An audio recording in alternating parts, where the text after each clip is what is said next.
Now, if you've been following the electric vehicle scene over the past few years, I'm sure you've heard things like EVs will crash the grid. And if we really want to transition to electric vehicles, we have to start building dozens and dozens and dozens of new coal-powered power plants that are going to offset the environmental benefits that the cars have in the first place. So why bother doing this? And then my favorite, if 100 million EVs plug in tonight, all of our power is going to go out. Now, that's not exactly how it's going to work, but let's put that to the side for a moment. Recently, California signed into law legislation that's going to ban the sale of combustion engine vehicles beyond 2035. And that led political commentator Tucker Carlson to say electric vehicles are just a new way to overburden California's already collapsing electricity grid. Now, on the other side, there has been articles written that explain how we can do it. One particular article that I like is from Scientific American, and that's called Why Electric Vehicles Won't Break the Grid. So that got me thinking. And I did some research, and I figured the best place to look are at the people that are actually in charge of providing our power distribution and electric vehicle infrastructure.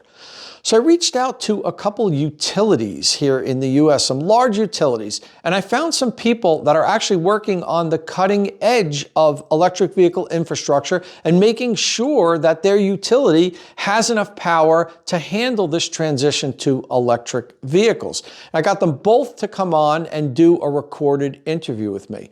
First up, we're going to talk to Eric Cahill.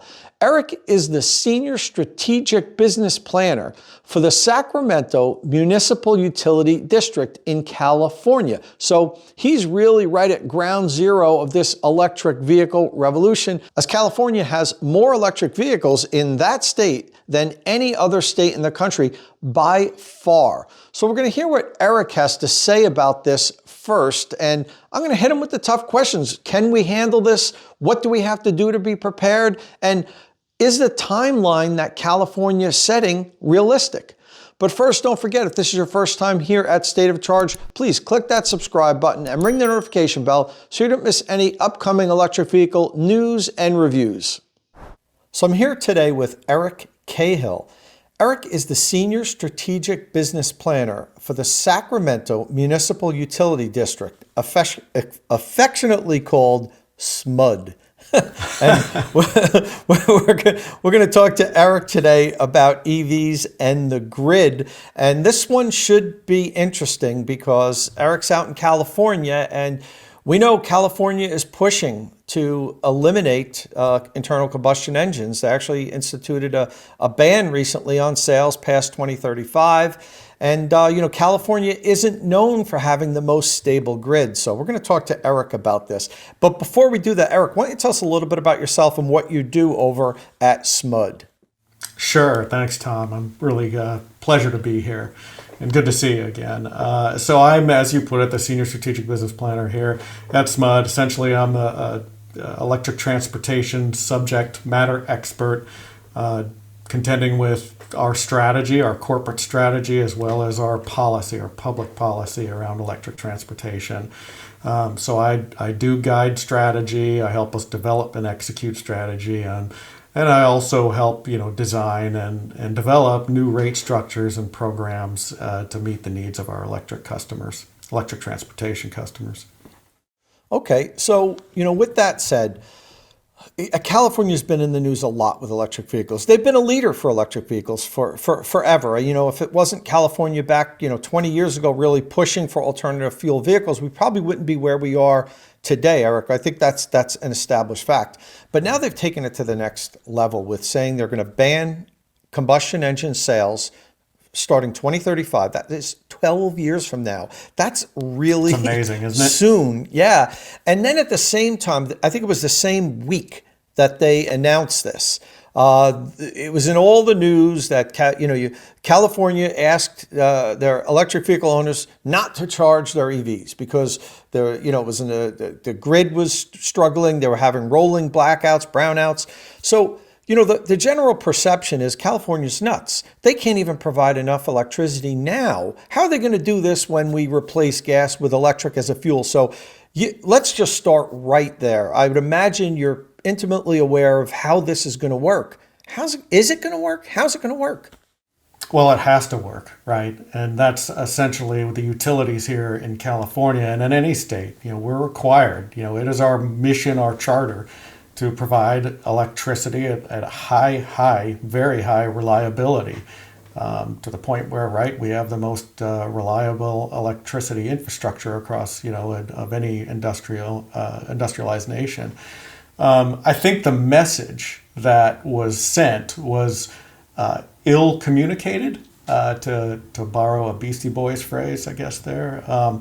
But I just want to first say that's not what's happening. We're not going to be asking our customers, to not charge their cars. The utility But didn't you? I'm sorry. We didn't. That notice was put out by the Cal ISO, which is the central authority that balances all of the different grids by each of the major and even minor utilities across our state. And what you have to recognize, right, is this is a completely new technology. Everyone is coming up the learning curve on this. Each individual utility, and there's a couple different types, there's investor-owned and there's publicly owned and municipal utilities. But you also have these balancing authorities as well, and all of the other regulatory agencies. People might be familiar with FERC on the national stage for energy regulation. Here in California, we have the Energy Commission, we have the California Public Utilities Commission, and several others. And let me tell you, anyone who knows a little about government, there's not always the seamless communication and sharing of how we're going to message things across each of these boundaries. And so I would say that the way it was messaged definitely sent mixed messages to the customer. In a sense, us utilities are saying, yeah, we're ready, bring on the EVs. We're here to support our customers. And if you want EVs, we're going to bring you the power to enable you to do that. But at the same time, you've got another authority basically here saying, whoa, everybody stop charging, because we're about to go into some kind of major service interruption if we don't. So that clearly needs to be better coordinated, because that's not the message that we want to send. Let's be clear. No one is forcing anyone to not charge their EV. That decision will always be left to the customer. So that's, like I said, could the utilities message have been better? Absolutely. And I think that's just one of those things we need to do to improve going forward. When you say the message, basically what they were asking was, and correct me if I'm wrong, things that maybe aren't necessary for you to do right now, maybe don't do. Like, and since electric vehicle charging does take a lot of power, they were asking customers to maybe not charge between 5 and 9 o'clock, I think, during that stressful period. And if that is correct, will that just continue? Will there be that messaging? Will we be able to charge our cars during prime hours in the future? Well, like I said, no one will be in a position where they are not allowed to charge their car if they need to charge their car. All that was done in this state was basically putting out an alert to everyone to say, if you don't have to charge, please don't. Please wait. If you can wait, please wait until this peak period passes and now the grid is in a better place to support it. But that doesn't mean, and that's by and large. So maybe if there's, let's say, I don't know, 1 million people out there who are about to plug in and say, because they have to, and let's say, just a small percentage of them say, I can wait. I don't need it right now. And they do that. That's all that's needed, frankly, to avert some cascading issues with the grid or interruptions with the grid that affect everybody. And in fact, we saw that reaction for all energy use across the state, and we did avert major rolling blackouts. Okay. So what are some of the biggest challenges that the state is going to face as we ramp up this transition to electric vehicles? What are some of the things you have to do? Yeah, yeah. Aside from, let's first, I want to say with SMUD, we brought in a new CEO a couple of years ago, and he set for us a very aggressive target to achieve absolute zero carbon in our energy generation by the end of this decade. So, you talk about 2035 for banning combustion vehicles. This is by 2030, our power will essentially be zero carbon. Our power generation will be zero carbon. So to do that, we have a lot of things that we've got to do and a lot of challenges in front of us. So, aside from decommissioning, say, our remaining fossil fuel power plants, mostly natural gas power plants, the ability to store energy for times of high demand when energy is most expensive will be critical. And this is a new technology, right? And some people may be familiar with this. I know many of your, say, EV listeners are very familiar with. Many of them have home energy storage capability. They have batteries, basically big batteries that maybe they've bought from Tesla, maybe somebody else, and it essentially can power their home. It can charge their car. It can power their home. It could send electricity back to the grid. And that's what we are looking to enable more of. Think about this for a second. We as a utility, yes, to bring up more power to charge millions of vehicles, right? You'd think that we'd have to build all kinds of new power plants to deliver that capacity. Well, it turns out we don't need to. And EVs are the main reason because of that. And the main reason for that is because essentially it's a giant battery on wheels. And so as a utility, we see this as a huge asset that the customer is bringing to us out of their own pocket. They're buying their car just as they always have. So that means we don't have to procure that energy storage. That means they can now offer a service to us. And we as a utility are willing to reward them for that. So if you're willing to share that energy with us, for example, you've charged your car up, but you're not going to use it for the next 6 hours, and you want to make that electricity, that energy available for utilities to bring on the grid during times when we need it, when everybody at large needs it, then we can make that worth your while. And we're already doing that with EV rates and special EV rates and discounts, and it's pricing mechanisms. You talked earlier too about what can we do to get people to not charge between certain periods when everybody's on it. Well, it's the market. It's just market forces. We're going to use pricing to do that.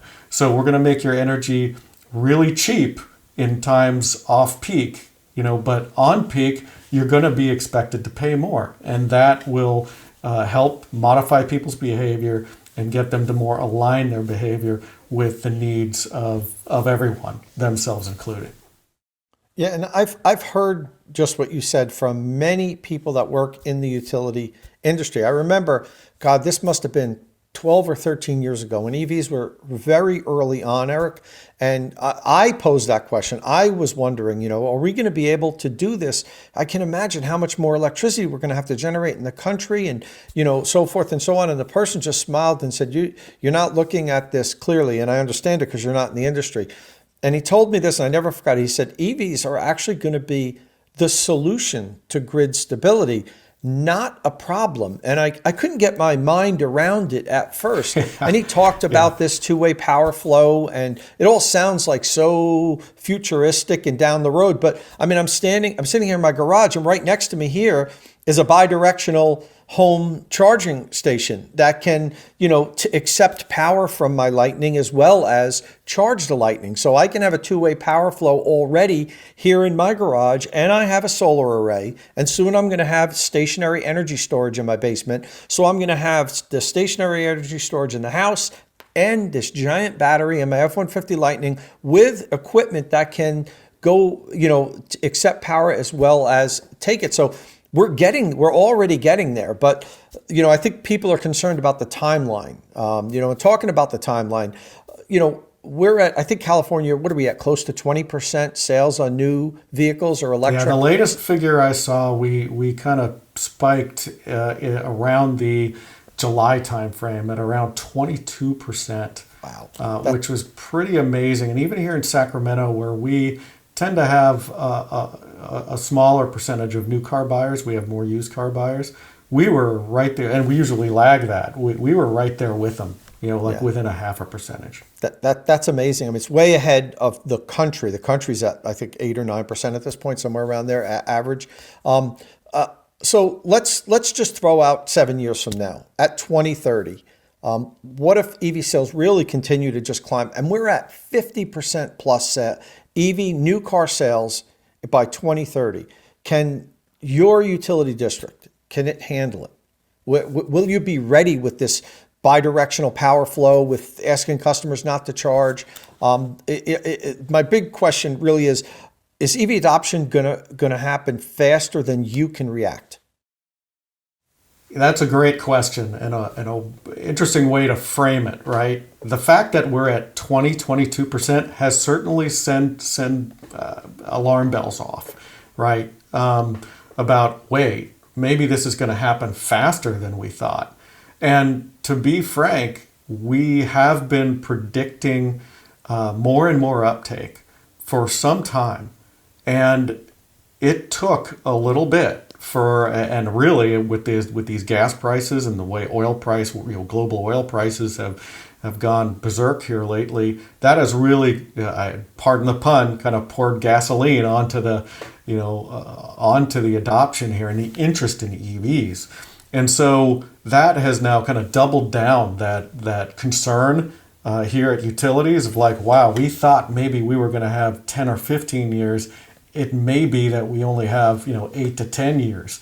But regardless, it's not something that's going to happen tomorrow. It's not something that's even going to happen a month from now or a year from now, that all of a sudden we're going to have 50% uptake. The reality is that this is going to be a gradual and evolutionary transition. Some would call it an orderly transition, but what you just did, that's why we want to see an orderly transition, right? It's only 12 years though till they're banned. It is. But like you said, the EVs are basically the solution that's coming with the challenge, with the problem. And what we have, the challenge really for us is to figure out and work out all the technological stuff, the engineering stuff that needs to happen to make sure that you can share your electricity with us, and we can get you the electricity you need when you need it, for not just your car, but your whole house, the whole neighborhood, your whole community, etc. So we have time, and our R&D teams are working, around the clock, basically. We already have launched pilot programs that are experimenting with vehicle-to-grid technologies. We're working with school districts, for example, because school buses turn out to be a perfect, test bed to try this out with. And these are the kind of technologies that we intend to learn how to standardize, all of the processes that need to happen for customers to be able to say, hey, I just bought this. Can you, make this happen for me? And we can say, yep, just enter this information and we'll turn that on for you. So that's going to take some time, right? We're also doing this, I mentioned the school bus program, right? We also have this on the residential side. Many of you are familiar, of course, with the Ford F-150 Lightning and the, some of the promises that have been made there about being able to charge up and use your battery to go off-grid and support your home should there be a power interruption or for whatever reason, or even if you're just out camping and you just want to power your campsite or whatever, or power tools that you're using at your work site. So we're also, partnering with the OEMs, and we're partnering with several other innovative companies to help make all of these solutions happen. And it is, you pointed it out, the fact that you have this stuff at home already. You have a lot of this equipment at home already. And it's actually a fascinating time, right? It's an amazing time. We're going through now in the transportation arena where the internet was back in the mid-90s, right? And you talk about the disruption that happened then. for computers, and of course then the iPhone and what that did for smartphones, and even computers then too. This whole development is doing the same for the transportation, the automotive industry, and the utility industry, because never before have we as a utility been asked to be a transportation fuel provider in the same way that, say, Shell or a Chevron or an Exxon or whatever it might be. So, yeah, that's 100% correct. But you do provide power, and it almost, doesn't matter what the power's for. You need to provide power, meet demand at certain times. One of the questions I have for you now is, and this is really important, in order to get to that 100%, new sales of electric vehicles and really ban ICE, that California has to address the problem of people charging in apartments. Yes. Because it's not fair if you tell somebody they can't buy a gas car, you have to buy an EV, but now it's incredibly difficult for them to charge it because they live in apartments, they can't charge, or condo associations where they can't charge. So now you're making it very difficult, and some of these people are the most economically disadvantaged people to begin with, and now you're making their life even harder. So I know this isn't your problem to solve, but how do we help people in apartments charging? Is it right to charge legislation? Is it charger-ready laws? What do we do to make EVs easier for people that live in apartments? Yeah, a great question, and definitely top of mind for us. As a utility, we are, part of our mandate, part of our charge is to ensure that everybody has equal access to electricity and to the energy they need. So the fact that this technology is one that is difficult for people, just inherently difficult for people to access in what we call multi-unit dwellings, right, or multi-family housing, is a challenge for us, right? Right now, there isn't, say, another or better solution, and we want to see people take up electric vehicles for the reasons that we have already talked about, right? So it's top of mind for us. Again, one of the big things that we're doing to rise to this challenge, because we as a utility can't do it alone, and you already pointed that out, right? It's kind of, some of this stuff is out of our control, but we're partnering with other entities, both in the public sector as well as the private sector, to see how we can solve this problem. I think probably the first and best thing that we can do, and we're already very much engaged in doing at most, if not all the utilities here in California are, we have building codes, we call them Cal Green, which are building codes that are designed to set targets for the building industry. And one of the big iterations that we just went through, big cycles that we just went through, was looking at basically the next generation of what's going to be required for new homes and new structures, as well as for existing facilities, and what we might do to retrofit. What are going to be the requirements? So the best thing that we could possibly do right now is to ensure that any new construction, any new multifamily or multi-unit construction is already equipped, is already wired to accommodate charging. This is maybe me speaking for myself based on what we've learned. We really believe that dedicated spaces, we've got to provide charging for dedicated spaces at these facilities. But we also have to recognize that not all of these facilities have the parking lots or the parking availability for dedicated spaces. So we also have to bring the capacity to serve those who can't really charge overnight because they don't park their car at a parking lot or in a garage overnight. They may park at curbside, for example. So we're partnering with the city, we're partnering with other private entities as well, including electric vehicle service providers, to try to bring these solutions, say curbside charging solutions, to help address those customers.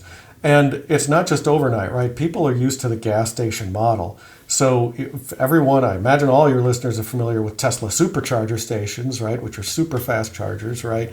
We're also exploring creating a network of chargers that essentially delivers that same kind of solution and is located in centers of gravity where there's a lot of multifamily housing, because that's where a lot of renters live.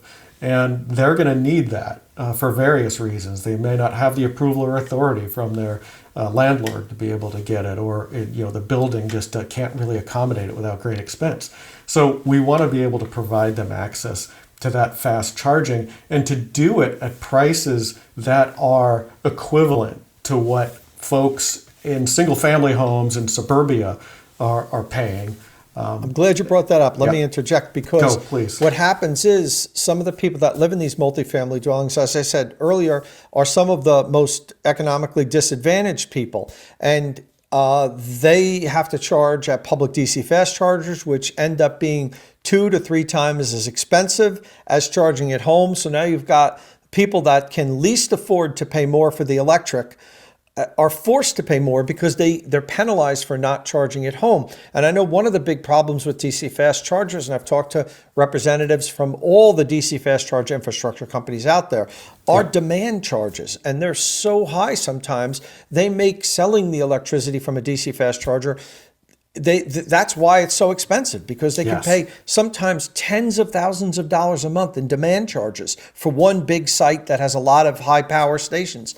What is SMUD doing to help alleviate that demand charge? Is SMUD doing anything to help to alleviate those high demand charges? The answer is yes. We are doing things. We're, in fact, the investor-owned utilities. We're a publicly owned utility.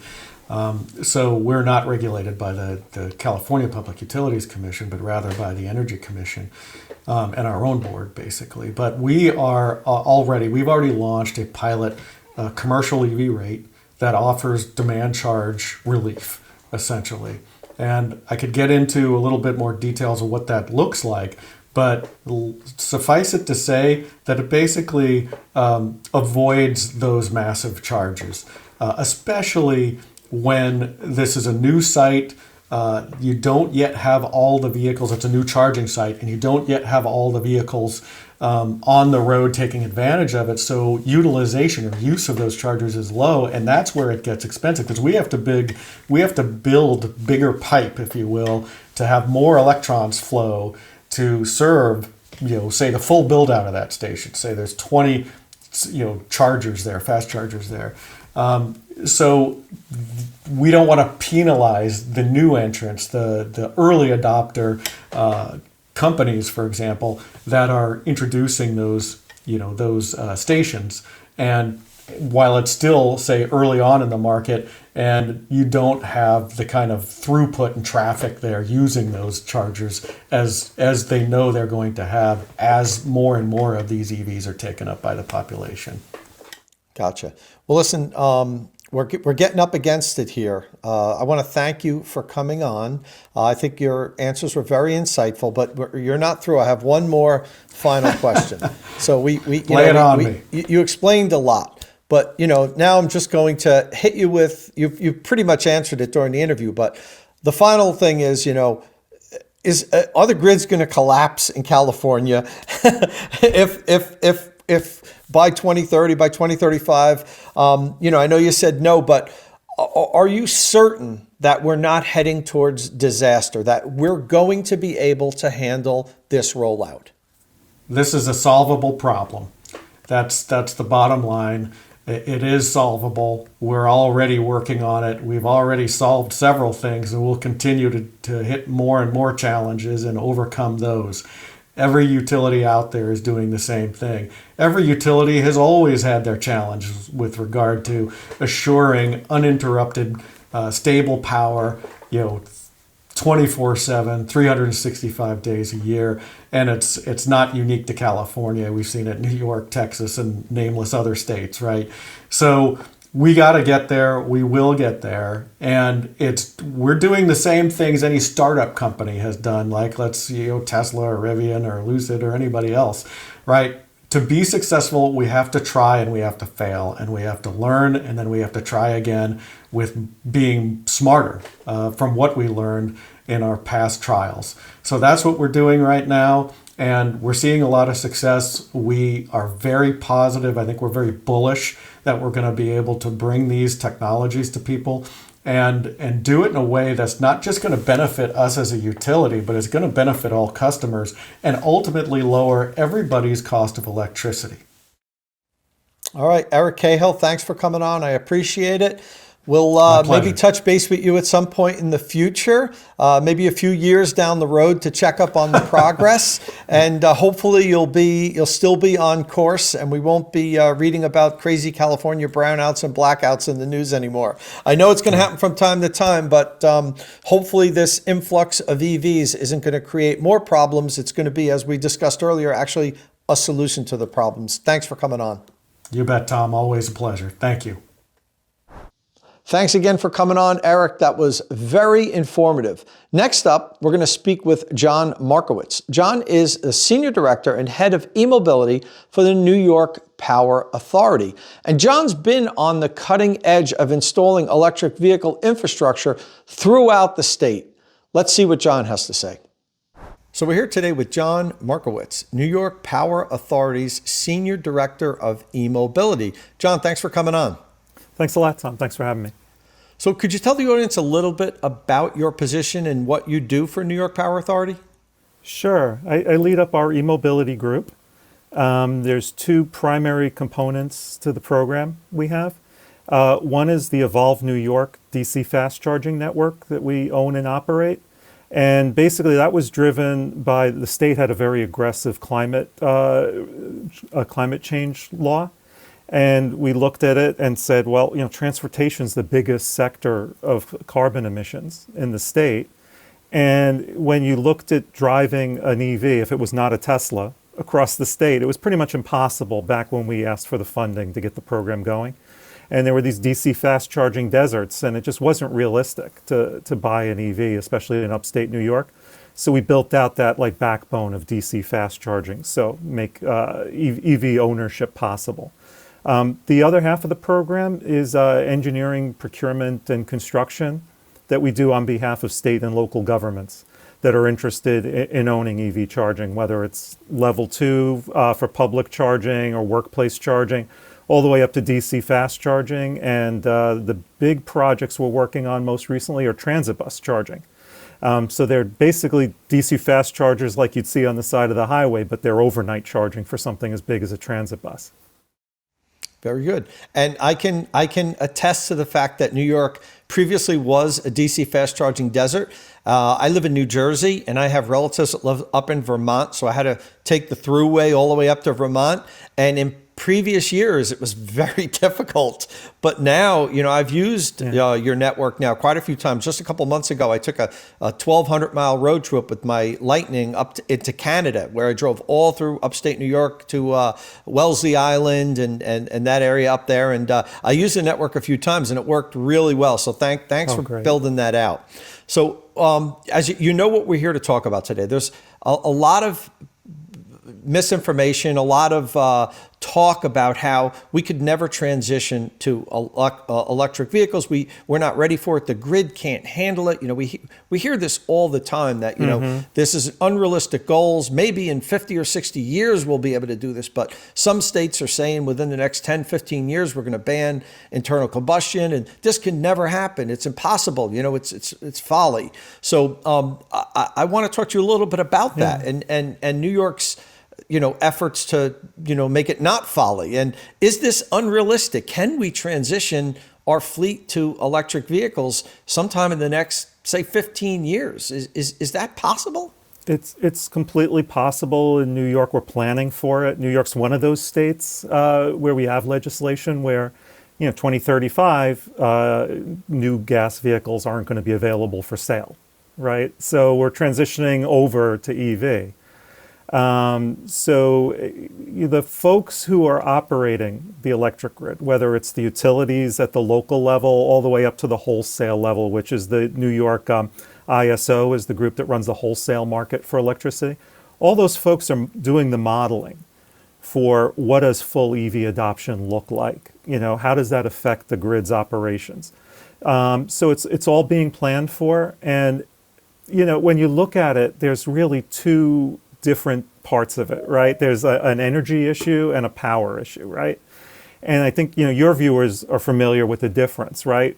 But a lot of the more hysterical talk you hear about like, oh, EVs are going to break the grid are from folks who don't know the distinction between energy and power, right? So, when you look at the energy required for like in the entire, fleet of vehicles in the state, so about 9 million light-duty vehicles, right? If they're all electric, you're talking about 25% more energy, right? And that's 25, 30 years out before like all the vehicles are. Because even if all your vehicle sales are electric in 2035, right, it still means there's gas cars on the road, right? Cars are on the road like about 12 years before they get retired. So you're not going to get to the 100% number until closer to 2050, most likely, right? But even at that 100% number, it's only 25, 30% more energy than we're producing now. So that's completely something you could plan for and build for, right? The bigger issue is power, right? It's like, well, if every one of those 9 million vehicles all gets plugged in at 6 p.m., right, then maybe there's a problem, right? And even that you could plan for. And there's some natural diversity of load, right? Like some people are going to be working the night shift. They're not going to plug their car in at midnight because they're at work, right? And then there's smart charging is the other part of it to help solve that problem. And then there are going to be some grid upgrades as well. So, but it's all long time horizon stuff. And it's all what utilities are used to doing, right? Is upgrading transformers, putting out new wire, running new programs for things like smart charging. Exactly. And you could also incentivize people to charge during the hours where the grid has excess power, right? I mean, you could say, exactly, if you charge during these hours, you get 30% discount, 50% discount. We've seen that there's time of use plans in place all over the country currently. So yeah, and that works. We've seen that works. If you give people less expensive electricity to charge their car, they do it. I mean, it would be like, look, go to a gas station after 10 o'clock at night and pay $1 per gallon. Who wouldn't do that? Exactly. So but I think that's hard for people to get their hands around if they haven't done that in the past. A lot of people say, I want to charge when I want to charge. But, and you'll be able to, but I think the smarter people will say, look, if I'm going to save 33% of my annual fuel costs, I'll set the car to start charging at midnight. So exactly. Good point. Let's talk about, I mean, you make it sound very easy. Oh, sure, we could just do this.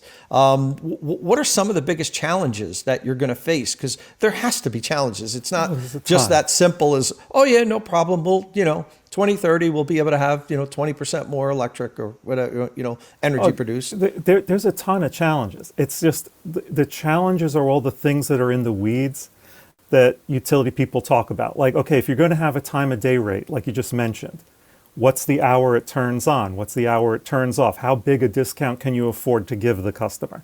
It's all that kind of in the weeds stuff. And then for smart charging, should it be one of those Wi-Fi enabled chargers like you test on your channel? And then the utility has the ability to like throttle that down on a really hot summer night, that kind of thing. Should that be how you do the smart charging?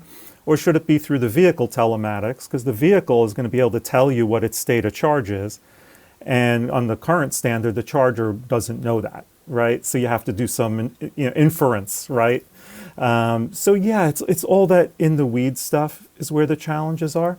I mean, building out DC fast charging is way more challenging than we thought it was going to be when we got into it.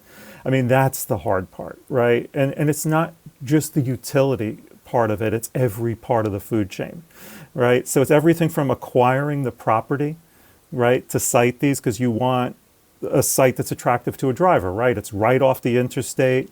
It's got food and bathrooms that are almost 24/7. And that space has to have enough parking where they can give up 5 spaces or more. Some grassy area for all the power equipment, like all that's not trivial, just finding that and finding the host that'll lock in for that. Then you have to do the utility upgrades to get to the site. And that's a place where New York's ahead of the curve, right? There's only a few states that have make-ready coverage, right? So when we say we want to build the fast charger here and we talk to the local utility, there's a reimbursement for the trenching costs from wherever the transformer is over to our equipment. That's night and day different from what New York was just a few years ago. So New York's planning for all this. But yeah, you're right. I mean, the challenges are all in the weeds of actually building it. What about things like stationary energy storage, more renewables? Do we need to build more? Do you need to build more power plants? Or is it just being smarter with how the energy is managed? There's some of both, right? So, the stationary storage at DC fast charging sites or at bus depots is something we've looked at. It's hard to make it cost effective if the only reason you're putting it in is peak shaving. The battery doesn't really pay for itself over its life. If you can find other ways to monetize the value of that battery, providing other services to the grid, it's possible it'll work. One of the bigger challenges we've had on public fast charging sites with storage is just real estate. Like, we're already struggling to find spots where we could have 5 parking spaces to put 4 dispensers, right? And like one space is marked a little wider for ADA compliance. And then, fairly large grassy area for all the power equipment. That's a challenge. Now you're going to double that footprint with a decent sized battery. So it's a bit challenging, right? So that's been a hard one. But there's workarounds for some of this, right? Like, and what we've done in New York that's worked really well is try to site the fast charging around where there is grid power, right? So you find like a site that's strip mall kind of site right off an interstate. A lot of times there is power for those, right? So like we'll look and say, all right, we want to build something on exit 29. Right? And what the utilities in New York have all done is put up maps online of their distribution grid and how much hosting capacity there is for EV charging. So we know, okay, we need roughly a megawatt of power, right, for our site. We could look at the map and say, all right, on exit 29, it's only these 2 strip malls that have that. And if we pick this 3rd strip mall down the road, like, that's going to be a problem, right? Because we're going to be drawing power a long ways, and like the make-ready money is capped per site. So we might blow past the cap, and it's going to be a very expensive site. So we could do all that kind of scouting before we even call the utility. So it's really a good landscape to be able to build all this. But also the other question about the power plants. Eventually there'll have to be new power plants because you're increasing the amount of energy by 30%. But a lot of that's going to be renewable coming in. And that's just because of this CLCPA, the climate legislation, is basically mandating that the grid is carbon neutral, right, by 2040. So all the new construction of plants are going to be renewable going forward just to be able to meet those targets. And that's only going to help the transportation sector, right, because the grid's going to be that much more renewable than it is now. Okay, that makes sense. Now, you talked a little bit before about how difficult it was to find the real estate. And, I understand this intimately. I've talked to a lot of companies like, say, Electrify America and others that are out there trying to actively get the foot in the door in different locations. And you also mentioned that, you use an example of 4 stations, which what I've noticed seems to be typical of the Evolve New York network that you have out there, and which the one that I used. And that might be fine now, but in only a couple of years, 4 stations is not going to be okay per location. I'm already starting to see these sites clog up, whereas, I've been driving EVs for 13 years as well as I've known you for a few years now. I used to be alone at the DC fast chargers. I could go in there and set up cameras and take pictures and so forth, but now I'm rubbing elbows with people, fighting to get a spot, every now and then waiting to plug in. Are you planning for like actively saying, okay, in 2 years or 3 years, we need to make this 8 stations?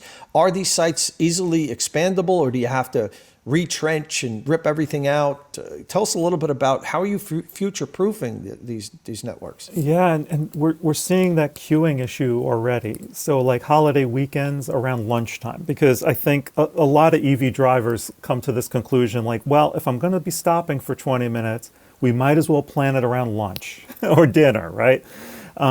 So we're seeing that, especially the holiday weekends in the summer. So, our standard is 4 sites or 4 dispensers per site. We do future-proof it so that some of the 150 kilowatt units are expandable up to 350 without any additional plumbing underground, right? So it's already pre-wired for all that. So at least that'll give us faster throughput when most of the cars are charging at, like, say, 250 kW or something like that, or 300. So that's one way we're future-proofing.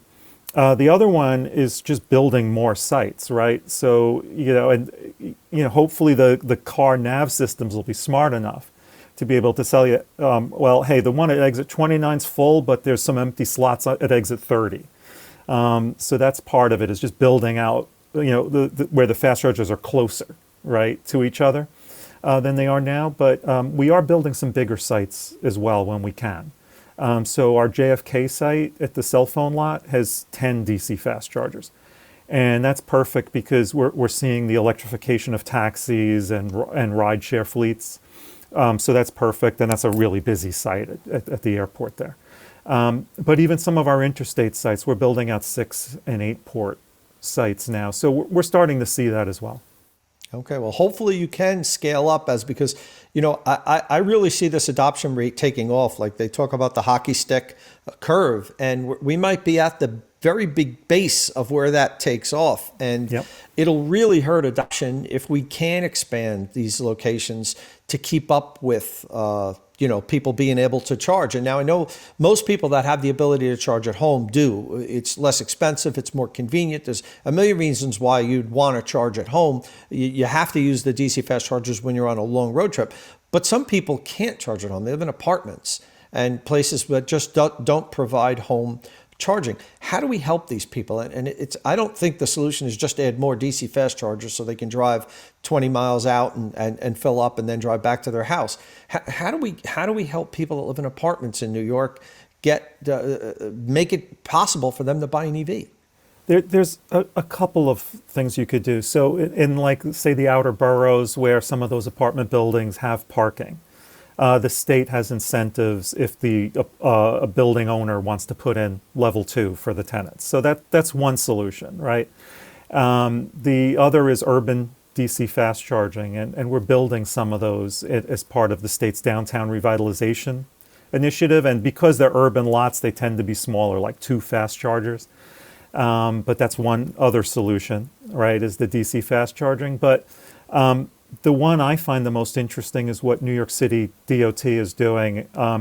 They have targets to electrify 40% of the parking spaces that they control. So they own a lot of municipal parking lots and garages all through the city. I think it's over 6,000 parking spaces. So 40% of 6,000 spaces is quite a bit. And they're wiring all of that up for level 2 and DC fast charging, depending on the locations, right? So there you have, charging that can serve both, like, commuters during the day and maybe apartment dwellers at night, and level 2 and DC fast charging for, like, the taxi fleets or people who are just shopping or something. So I think they're planning it, wisely, and also looking at things like curbside charging in certain neighborhoods as well. So I think there is a solution for the apartment dwellers, but it is way more challenging than the suburban.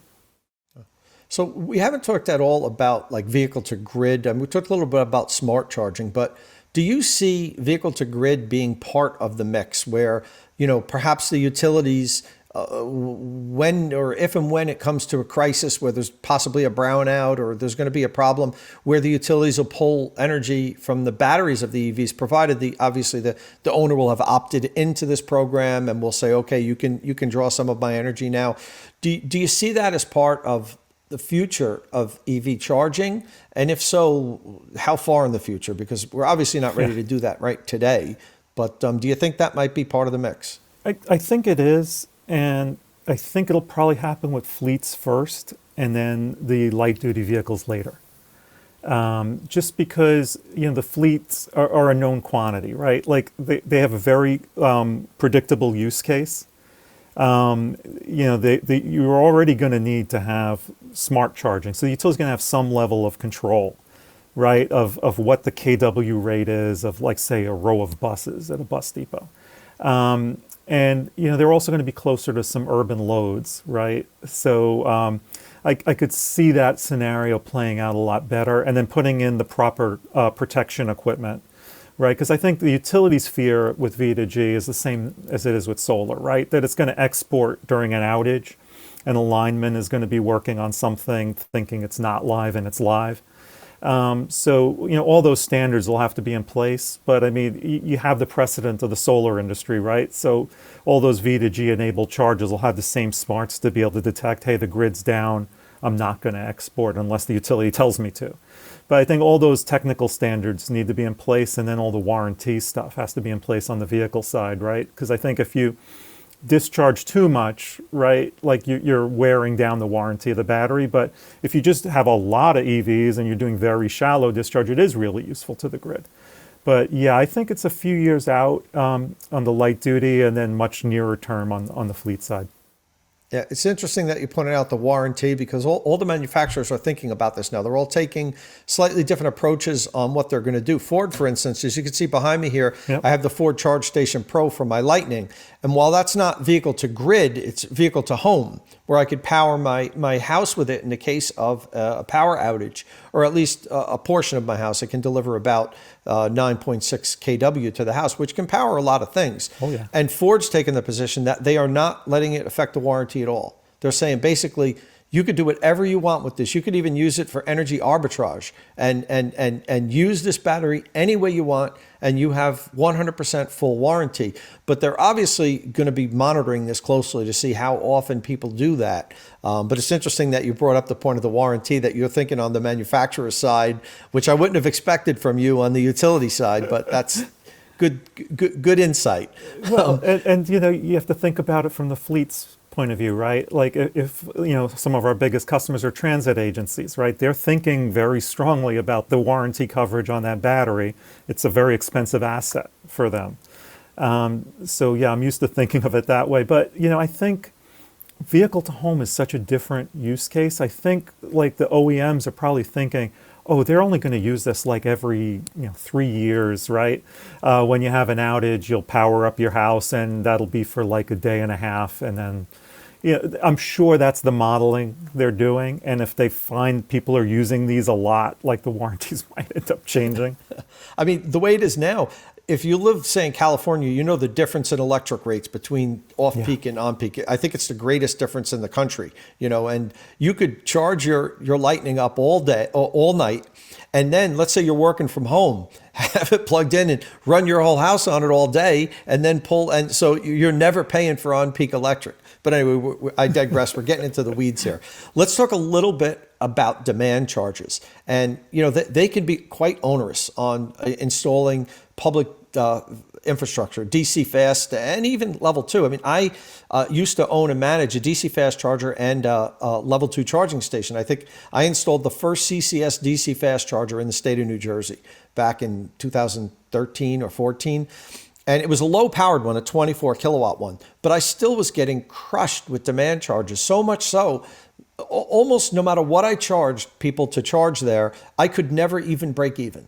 So I provided my 2 charging stations as a public service. It cost me like $500 a month to keep my DC fast charger and my level 2 station running, but I did it because this is kind of what I do, and I'm an EV advocate. But if I'm looking at as a business model, and I want to install, I own a big strip mall, and I have 500 car parking lot, and I say it's not a bad idea to put 5 or 6 of these, or maybe 10 of these DC fast chargers in my parking lot, because I'll have customers, they'll come in, they'll patronize my tenants and all this stuff. But then you look at the numbers. I mean, I know there's some subsidies on the installation. You talk about there's make-ready money and so forth. But I'm talking about the ongoing operating these stations. With demand charges, I don't see how you can do it unless there's like 100% utilization. Is there any talk about working with the utilities to ease these demand charges? There is in New York. There is a pre-existing incentive that helps balance out the demand charge burden. And then there's a regulatory proceeding that's going on right now called demand charge alternatives. And that's going to be looking at what's the longer term solution. So the current solution is something called the per plug incentive. And it's aimed just at public DC fast charging. And basically, if you're the owner of a DC fast charger, there's an annual incentive that gets paid to you, and it declines every year. And it's a 7-year program, and it started in 2019. So, and the basic idea of that is, in the early days, your DC fast charger is going to be very lightly utilized, but you're still going to get these big demand charges over like the weekends when everybody's visiting, right?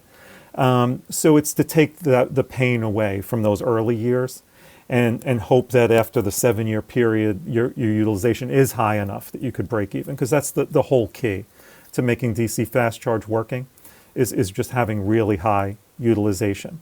So you're right, it's a challenge, but I think longer term there needs to be a better solution, right? Because this is going to phase out, and you're still going to have sites that are going to be utilization challenged forever, right? Like you'll need certain DC fast charges on interstates to get you to tourist destinations, right? And nobody will buy the EV if they can't get to that tourist destination where they have, their summer vacation or whatever.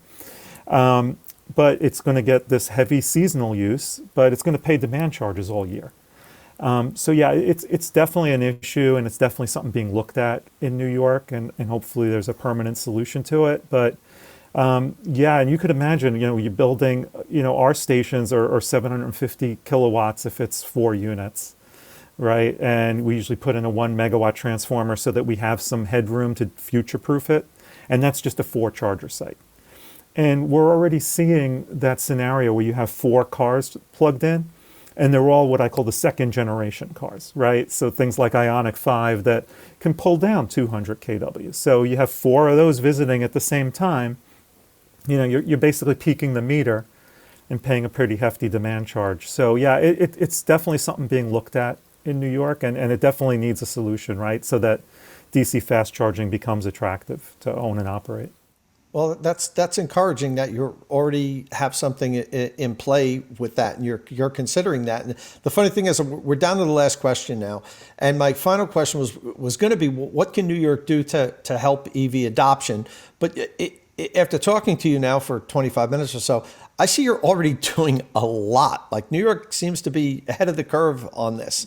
And kudos to you for doing this. I mean, you probably, sounds like you'd be the one spearheading the efforts, being the senior director of e-mobility for New York Power Authority. So I'm going to twist the question a little bit.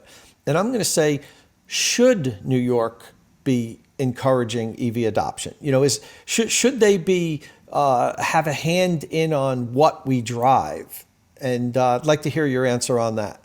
I think we have to, right? I mean, once you have this climate legislation that mandates these really deep cuts to carbon emissions, it has to be either EV or hydrogen, right? And I mean, all the momentum, right, is on the EV side with the OEMs at this point. So I think you have to promote it if you ever want to be able to meet all those ambitious targets and really try to take on the challenge, right? And I mean, when people talk about, the grid break with all these EVs, it's almost like a diversion, right? I mean, the things that are scary to the grid are extreme weather events, right? It's the crazy heat wave and the cold snap, or the tropical storm, right? I mean, you've been through Sandy like I have, right?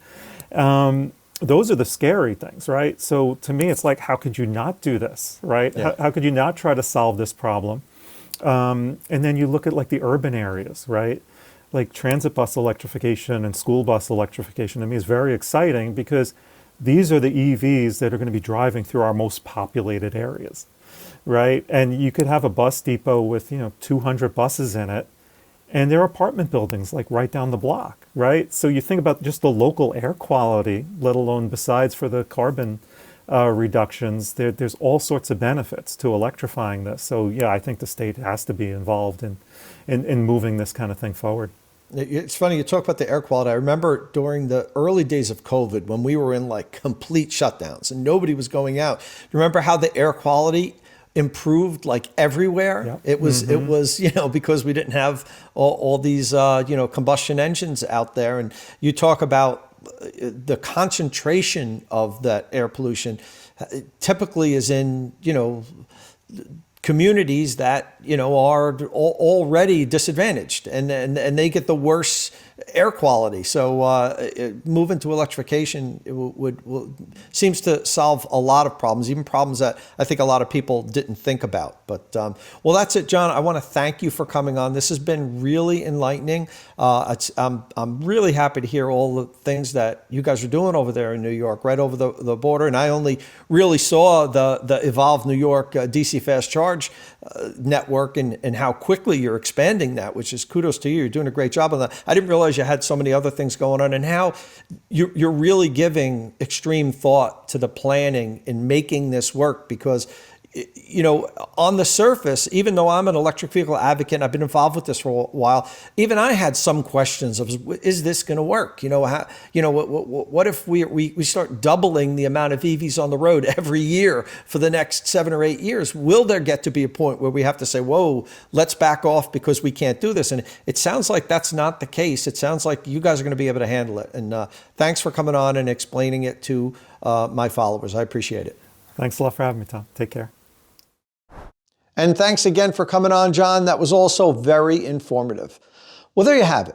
We spoke to 2 industry experts whose jobs are to make sure the lights continue to go on in your house and that there's enough power for electric vehicle infrastructure as we transition to a fully electric fleet here in the country. This wasn't a political pundit or some guy in the basement of his mom's house on some forum saying, oh, EVs don't work. These are the people you want to hear from, the people who are actually tasked with providing power for electric vehicle infrastructure. And they both said there is no problem. There's going to be challenges, but they're preparing for it and they'll be able to handle it. We're going to have this transition to EVs without any major difficulty.